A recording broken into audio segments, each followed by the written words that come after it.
الحمد للہ رب العالمین والصلاة والسلام علی اشرف الانبیاء والمرسلین نبینا محمد وعلی آلہ وصحبہ اجمعین۔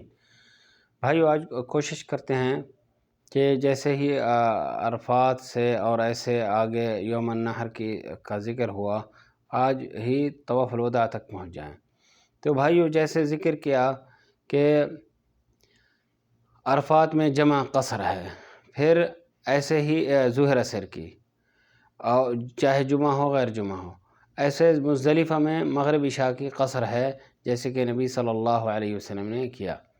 اور اس میں یہ ہے کہ ایک اذان دو اقامت، اور اس کے درمیان کوئی نفل وغیرہ بھی نہیں ہے، حتیٰ کہ اس کے بعد بھی باقی رہی بات کہ جب ہی نبی صلی اللہ علیہ وسلم مشرکوں کی مخالفت کرتے ہوئے مزدلفہ سے شروع سے پہلے ہی چل پڑے۔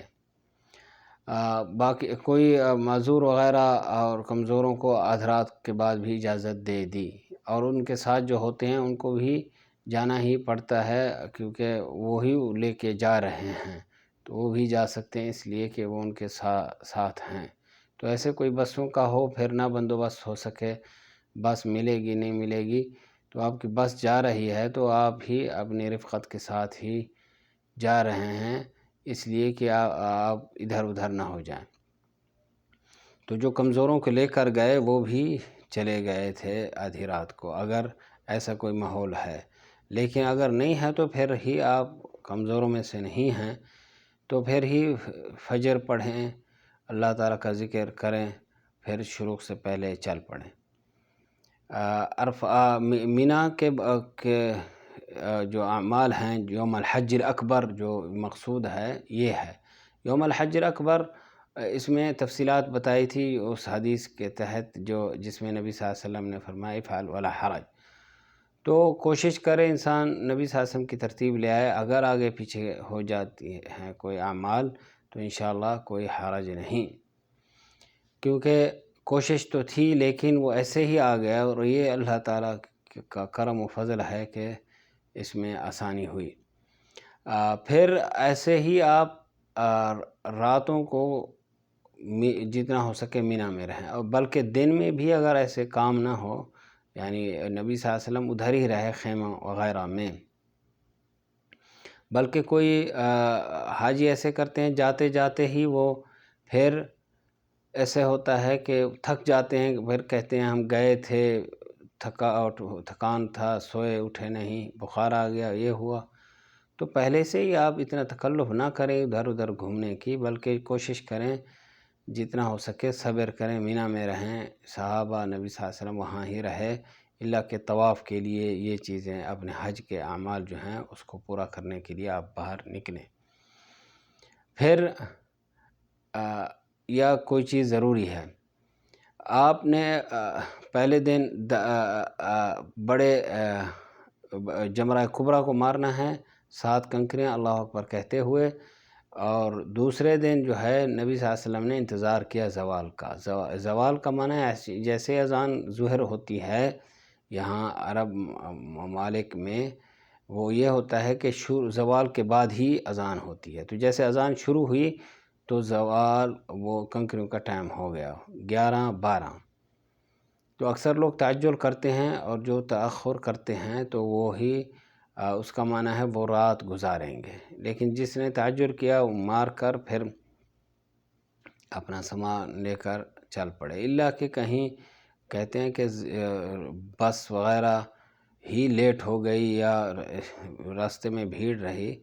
تو وہ جب چل پڑا اور راستے میں ہی کچھ اس کے لیے مشکل ہوئی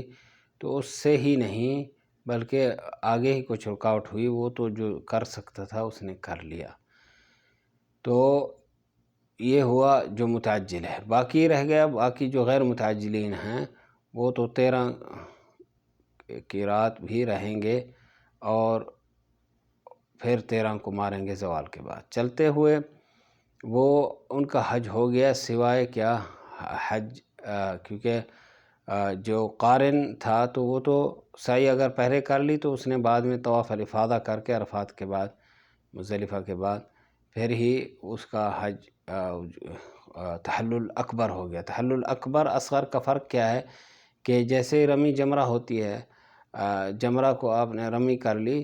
تو حلق کر لیا تو تحلل ہو گیا، ذبح ہو گیا، جمرہ کو بھی کنکریاں مار لی، حلق ہو گیا، یہ بھی 3 ہو گئی، یہ تو تحلل ہو گیا۔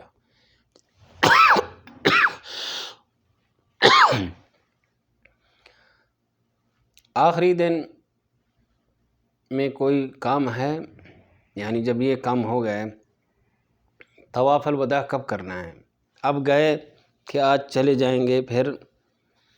ایسا ہوا نہیں گئے، تو جس دن ہی جانا ہے اس دن میں دیکھیں کون سا لاسٹ موقع ہے، اس کے آنے جانے کا بھی حساب کر لیں۔ ایسا نہ ہو کہ کوئی طواف کرتے ہی کہتے ہیں ہماری بس چلی جائے گی، بھی آپ اتنا کافی ٹائم کر لیں۔ تو آپ گئے، طواف کیا، نبی صلی اللہ علیہ وسلم کی حدیث ہے اجعلوا آخر عہدکم بالبیت وامر الناس ان یکون آخر عہدہم بالبیت الا انه خفف عن الحائض۔ حائض عورت جو ہے اور ایسے نفاس والی عورت، ان پر اللہ تعالیٰ نے تخفیف کی ہے کیونکہ وہ معذور ہوگی، نماز ان پر نہیں ہے، تو طواف بھی یہ ساقط ہو جاتا ہے، الا کہ اگر طواف الحج نہ کیا ہو تو پھر اس کو رکنا پڑے گا۔ جیسے کہ صفیہ رضی اللہ عنہ کو ایسے حالت آئی تو نبی صلی اللہ علیہ وسلم نے پوچھا اطافت یوم النحر؟ قالوا نعم قال اذا فانفروا، یعنی اگر یوم النحر اس نے طواف کر لیا تو پھر چلیں، کیونکہ حج ہو گیا، اس کا طواف الوداع اس پر ساقط ہے۔ تو اس لیے کوئی بھائی پوچھتے ہیں کہ ہم طواف ابھی نہیں کر سکے، یہ تھا وہ تھا، تو اس کو کہا جائے گا کر لیں، کیونکہ نبی صلی اللہ علیہ وسلم نے پوچھا کیا اس نے طواف کر لیا، یعنی حتیٰ کہ فرمایا احابستنا ہی، کیا ہم کو وہ روکنے والی ہے، یعنی اس کی وجہ سے ہم رک جائیں گے، کیونکہ جانا ہے، قافلہ ہے، تو اگر اس نے طواف یوم النحر نہیں کیا تو رکنا پڑے گا جب تک وہ کر نہ لے اپنا حج کا طواف۔ تو یہ بھی دلیل ہے کہ کوئی وجہ سے کوئی لیٹ ہو گیا تو وہ کر سکتا ہے بعد میں۔ یہ ہوا طواف الوداع، جس دن جا رہے ہیں، پھر واپس آئے، کہا انہوں نے بسیں ذرا لیٹ ہو رہی ہیں، آپ کہیں سے کچھ لے لیا، تو یہ پوچھتے رہتے ہیں حاجی کیا ہم ابھی خرید سکتے ہیں؟ یا جب آج رات آپ کو ٹائم دیا گیا، آپ نہیں کر سکے، ابھی جانا چاہتے ہیں، بس یہ کچھ چیز یاد آ گئی یا مل گئی، لے لیا سودا وغیرہ، تو اس میں کوئی حرج نہیں، کیونکہ آپ نے کوشش کی کہ آخری ایک کام ہی طواف ہو، لیکن قافلہ ہے، اپنی مرضی تو نہیں ہے، تو پھر کچھ کھانا پینا وغیرہ کچھ لے لیا تو اس میں کوئی حرج نہیں۔ لیکن یہ ہے کہ اگر کہیں کہ کل ہی جانا ہے تو پھر آپ کل کا کوئی ٹائم دیکھیں جو آخری موقع جس میں آپ جا آ سکیں طواف کے لیے، لیکن آج ہی کہا جانا ہے، پھر وہ واقعی ہی ٹائمنگ کے قریب ہی آپ آ گئے، پھر جیسے ہوتا ہے بسیں جمع سامان رکھنا کرنا بہت لیٹ ہو جاتے ہیں، یا ٹائم وہ جلدی دیتے ہیں پھر وہ 3-4 گھنٹے بعد ہی جاتے ہیں، جیسے ہی، کیونکہ ماحول کسی کو نہیں کہہ سکتا کہ وہ جلدی دیا اب لیٹ جائیں، نہیں، ٹائم پر ہی جائیں جس ٹائم میں انہوں نے کہا ہے، تو اس کے بعد کچھ لیٹ ہو جائیں تو اس کا فکر نہ کریں کہ ہم طواف الوداع ہمارا کچھ ہو تو نہیں گیا کہ طواف الوداع پر، ٹھیک ہے۔ اللہ تعالیٰ سے دعا ہے ہم سب کو صحیح دین کی سمجھ دے، صحیح عمل کرنے کی توفیق دے، بدعات سے بچائے۔ صلی اللہ وسلم وبارک علی نبینا محمد وعلی آلہ وصحبہ اجمعین۔ والسلام علیکم ورحمۃ اللہ وبرکاتہ۔